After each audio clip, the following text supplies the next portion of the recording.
bear trap had gone through his leg like teeth through butter.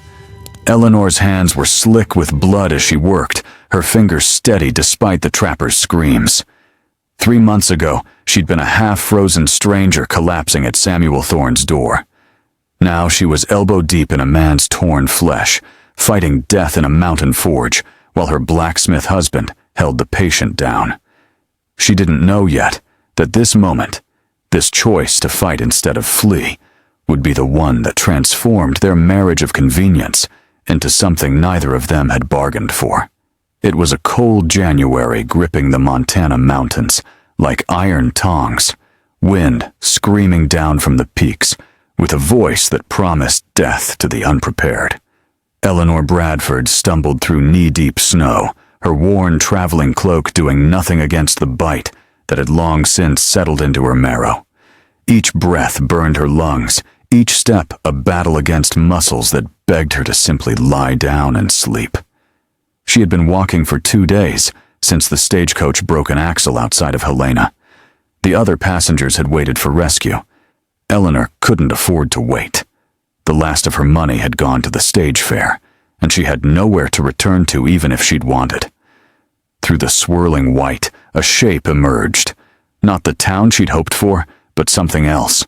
A forge, its chimney breathing smoke into the frozen air. The building was stone and timber, built solid against the mountain weather, with a house attached to one side. Light glowed in the windows, warm and golden, promising life. Eleanor's legs gave out at the door.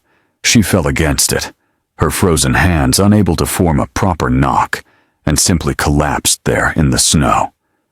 The door opened so suddenly, she tumbled inside, landing hard on wooden floors, still warm from the day's work. Strong hands caught her before she could fall further. "Christ almighty," a man's voice said, rough and startled. "Where'd you come from?" Eleanor looked up into a face carved from contradictions, young, perhaps 30, but weathered beyond his years. Dark hair fell into eyes the color of creek water after rain. His hands, still gripping her arms, were scarred and blackened from forge work, but his touch was careful. "Stage," she managed through chattering teeth. "Broke down. Been walking." He lifted her as if she weighed nothing, carrying her to a chair by the fire. 2 days in this weather? You should be dead." "Might still be," she said, and saw something flicker across his face. Not amusement exactly, but recognition of the dark humor that kept people alive in hard country. He wrapped her in blankets, then moved to the stove. Eleanor watched him work, noting the precision in his movements, the way he measured water and gathered supplies without wasted motion.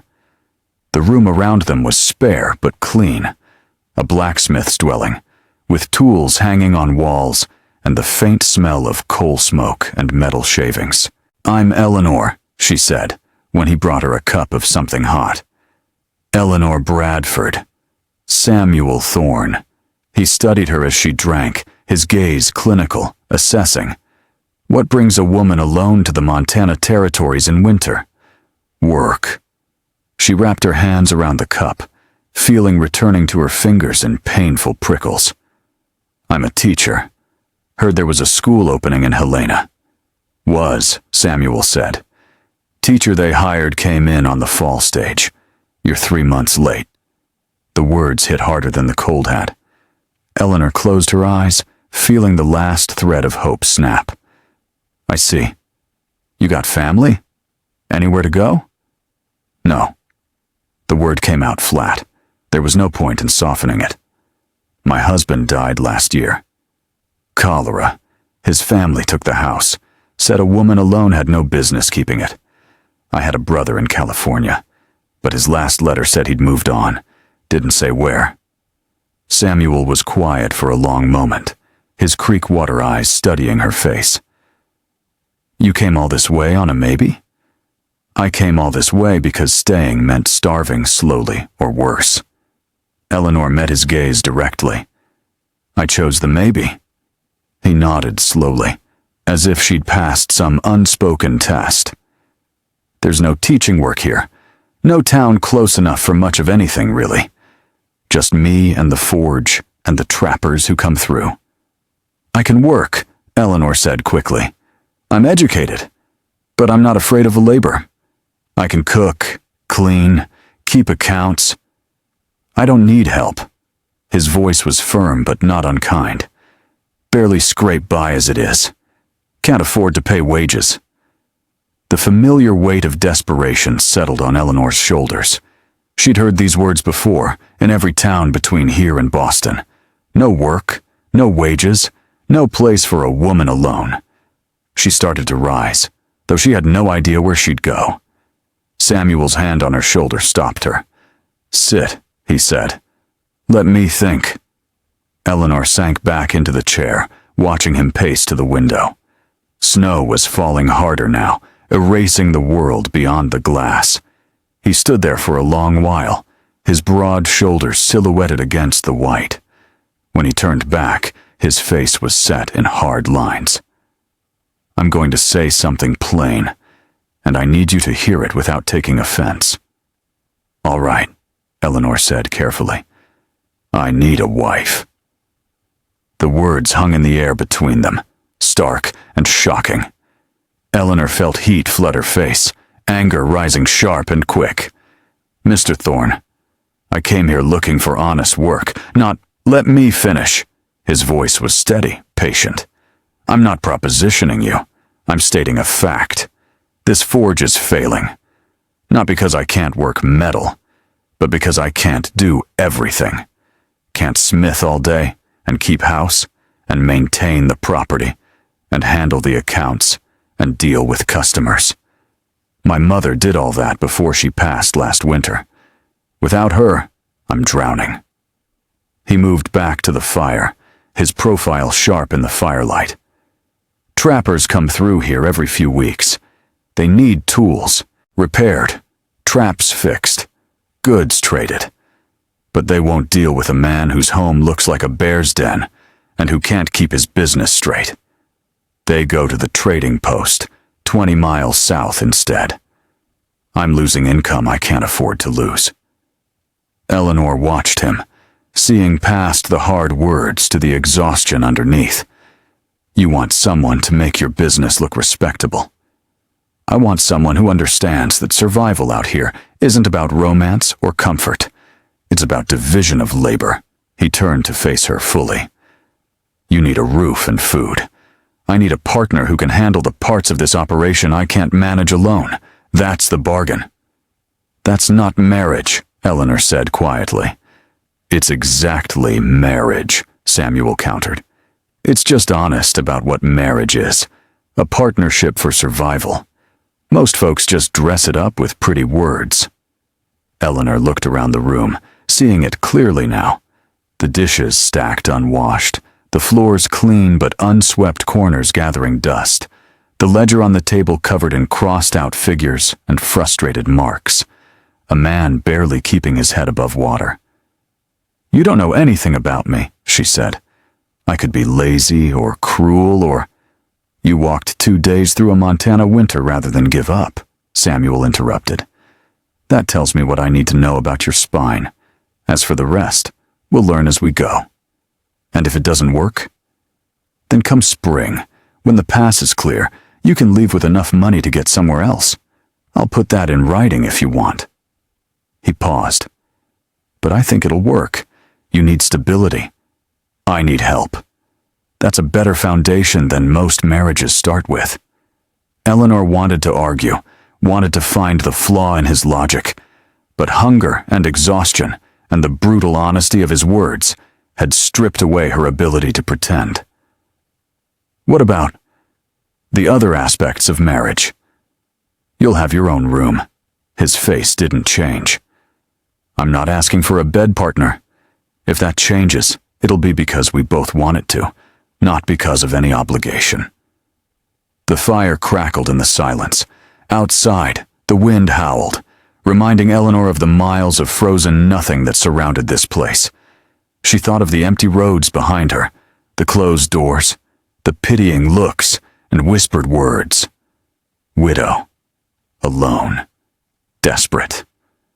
"I'd want to see the forge," she said finally, "and the books. I need to know what I'd be working with." Something that might have been respect flickered across Samuel's face. Fair enough. He led her through the connecting door into the forge itself. The space was larger than she'd expected, with a massive stone hearth at its center, anvils of different sizes, and racks of tools that gleamed even in the dim light. Everything was precisely organized, each tool in its place, the workspace of a man who understood his craft.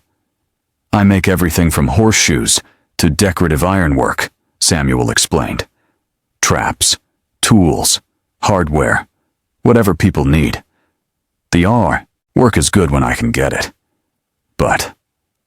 He gestured to a corner where half-finished pieces lay gathering dust.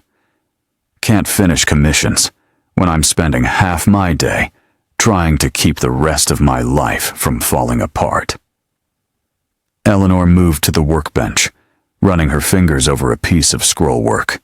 A gate hinge, half-finished, the metal shaped into delicate curves that seemed impossible for such a rough craft.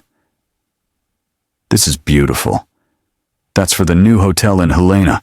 Should have been done a month ago." His voice held frustration. "Keep putting it off because I can't find my notes on the measurements, or I run out of time, or the customer comes by, and the house is such a mess I'm embarrassed to let them in." She turned to look at him. "Show me the ledger." They returned to the house, and Samuel spread the account book on the table. Eleanor studied it in the firelight, seeing the story it told.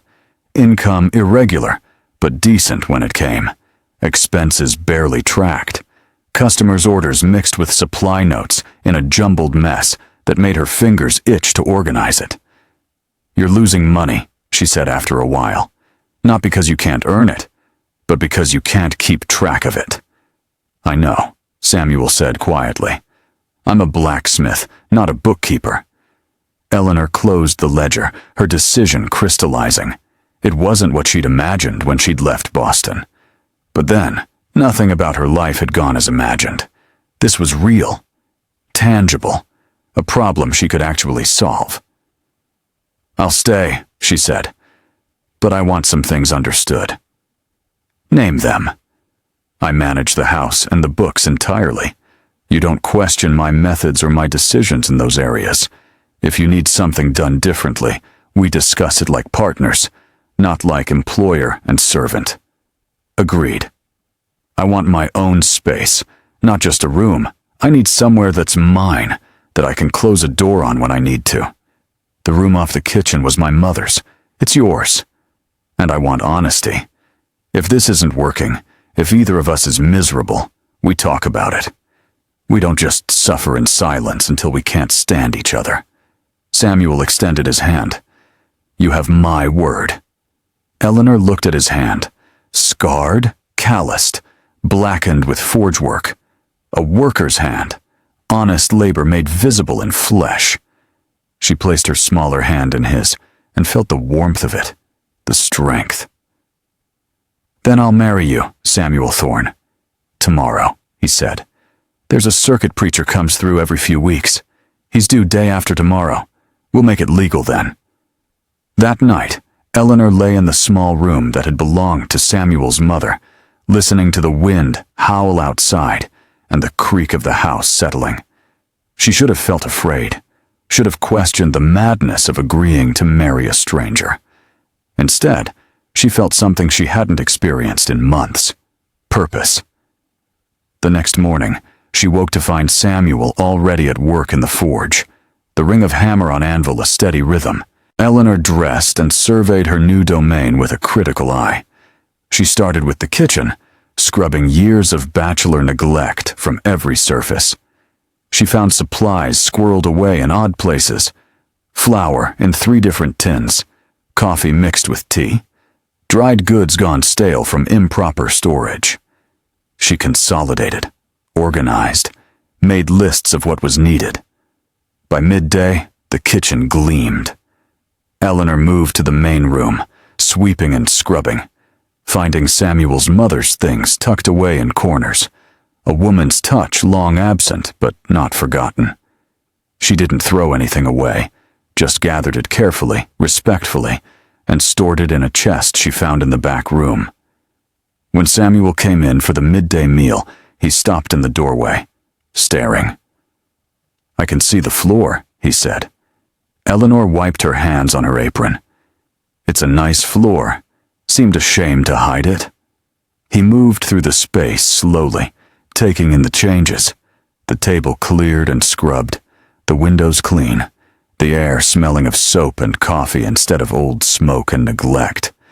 When he reached the mantel, he stopped. His mother's photograph sat there now, in a simple frame Eleanor had found, wrapped in cloth. Beside it, a small vase held pine branches, the only green thing available in the winter landscape. Samuel touched the frame gently. "You didn't have to. She built this home," Eleanor said quietly. "She deserves to be remembered in it." He nodded, his throat working. When he turned back to her, his eyes held something new. Not gratitude exactly, but recognition. "Thank you." They ate in comfortable silence, and afterward, Eleanor pulled out the ledger. "Tell me about your customers, all of them. I need to understand the business." For the next 3 hours, Samuel talked while Eleanor wrote, organizing the chaos into clear categories: regular customers, one-time orders, outstanding debts, upcoming projects. She asked questions, noted patterns, started to see the shape of the forge's potential. "You're turning away work," she said finally. "Here and here. Men who came asking for custom pieces, and you told them you didn't have time." "I didn't," Samuel said. "You do now." Eleanor tapped the ledger. "If I handle the house, the accounts, the customer relations, you can focus on the forge. That means you can take on more complex commissions. Those pay better. Custom work takes time, which you'll have, because you won't be spending it trying to figure out where you put the flour or which customer still owes you money." She met his gaze. "This can work, Samuel. The forge can not just survive, but thrive. But only if we both commit to our parts of it." He studied her for a long moment. "You really are a teacher." "I really am," Eleanor said. "I just never had the chance to prove it." The preacher arrived 2 days later, a weathered man named Josiah, who'd been riding the mountain circuits for 20 years. He married them in the small parlor, with 2 trappers who'd stopped at the forge serving as witnesses. "Do you, Samuel Thorne, take this woman as your lawfully wedded wife?" "I do." "Do you, Eleanor Bradford, take this man as your lawfully wedded husband?" Eleanor looked at Samuel's serious face, at the home they were building together from necessity and honesty, and felt something unexpected bloom in her chest. Not love, not yet, but hope. "I do." The ring Samuel slipped on her finger was his own work, simple iron forged into a band, the metal still holding warmth from the forge. It wasn't gold or silver, but it was real, substantial, made by his own hands. When the preacher pronounced them married, Samuel offered her his hand instead of a kiss. Eleanor took it, and they stood there, partners in survival, bound by words and iron and the brutal honesty of need. The weeks that followed fell into rhythm. Eleanor rose early, managing the household with the same precision she'd once applied to lesson plans. She reorganized the storage, made the house not just clean, but welcoming. When customers came, she greeted them with coffee and courtesy, took their orders with careful notes, and made the forge feel less like a desperate man's last stand and more like a thriving business. Samuel worked longer hours at the forge, but they were productive hours now. He finished the hotel commission, then another, and another. Word spread that the mountain blacksmith was taking custom orders again, and work began to flow more steadily. They spoke little at first, Communication reduced to practical matters. Supplies needed, orders taken, meals shared in quiet company. But slowly, in the spaces between work, conversation grew. "You never talk about Boston," Samuel said one evening as Eleanor mended his work shirt. "Nothing there to talk about," she replied. "That life is gone." "You miss teaching?" Eleanor considered the question. "I miss the idea of it. The reality was teaching children of wealthy families who saw me as hired help. Out here," she gestured to the ledger, to the organized household, to the business taking shape around them. "I'm teaching in my own way, just teaching you instead of children." "What am I learning?" There was no mockery in his question, just genuine curiosity. "That you don't have to do everything alone." She bit off a thread, examining her work. "That asking for help isn't weakness." Samuel was quiet for a moment. "What are you learning?" "That I'm stronger than I thought." Eleanor met his eyes. "That survival doesn't have to mean suffering. That a bargain can be honest and still be good." March brought the first break in the weather, and with it, a crisis. A trapper arrived at the forge bleeding heavily, his leg torn by a bear trap that had sprung unexpectedly. His partner was half frozen, having carried him 3 miles through the snow. Eleanor took charge immediately, clearing the table, heating water, gathering clean cloth. "Samuel, I need your smallest tongs and your sharpest knife. Boil them first." While Samuel worked the forge, Eleanor cut away the trapper's pants, revealing the savage wound. The metal had bitten deep, and the leg was already swelling, infection setting in. "This is bad," the man's partner said, voice shaking. "He needs a doctor. The nearest doctor is in Helena. 2 days' ride in good weather," Eleanor said calmly. "He won't survive the journey. We do this here, or we don't do it at all." Samuel returned with the tools. Eleanor didn't hesitate, didn't flinch. She cleaned the wound with steady hands, extracted the metal fragments still embedded in the flesh, then stitched the torn skin with the same precision she brought to mending shirts. The trapper screamed, then passed out. His partner held him down while Eleanor worked, her face pale but determined. Samuel watched her, seeing something he hadn't recognized before. The steel beneath the gentle exterior, the core of absolute competence. When it was done, Eleanor bound the wound and looked up at Samuel. "He'll need to stay here. The leg needs watching for infection. We'll make room." Her voice held no room for argument. "He's somebody's son, somebody's husband maybe. We don't send him out to die." They converted the storage room into a sick room.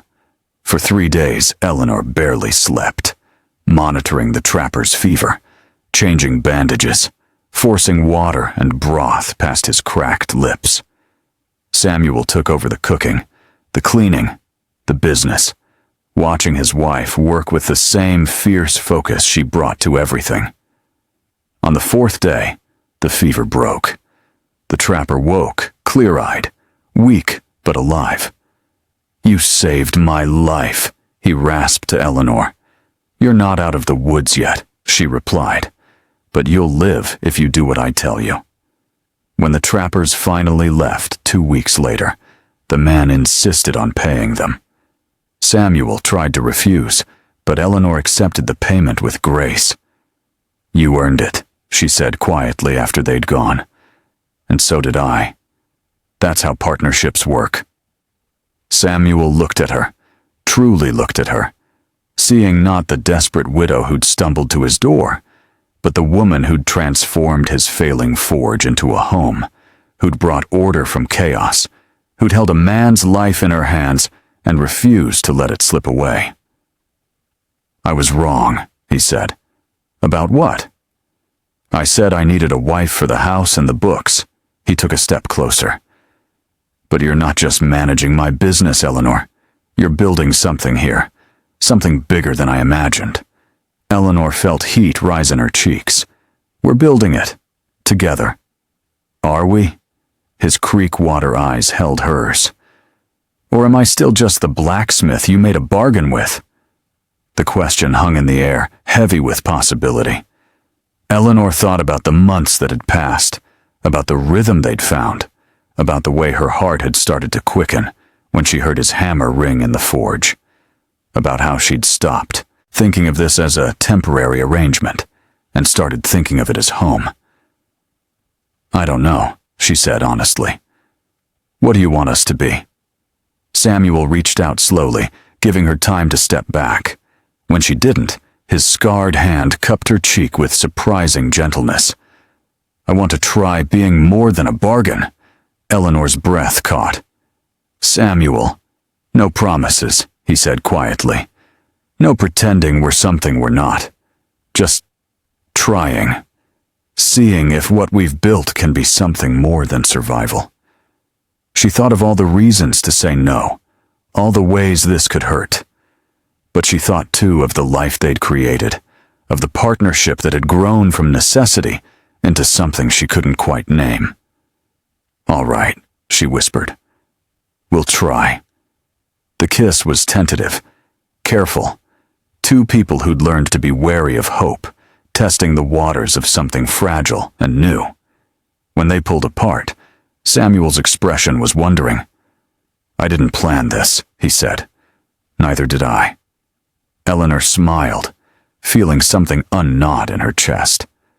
But I think that's all right.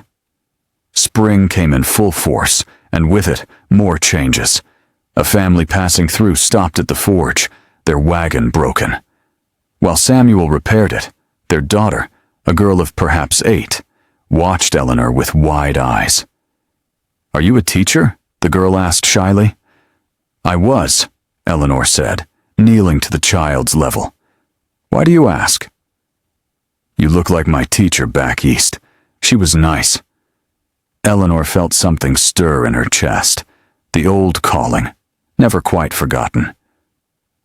Would you like me to show you something? For the next hour, while her parents rested and Samuel worked, Eleanor taught the girl her letters in the dirt outside the forge, using a stick to draw the alphabet.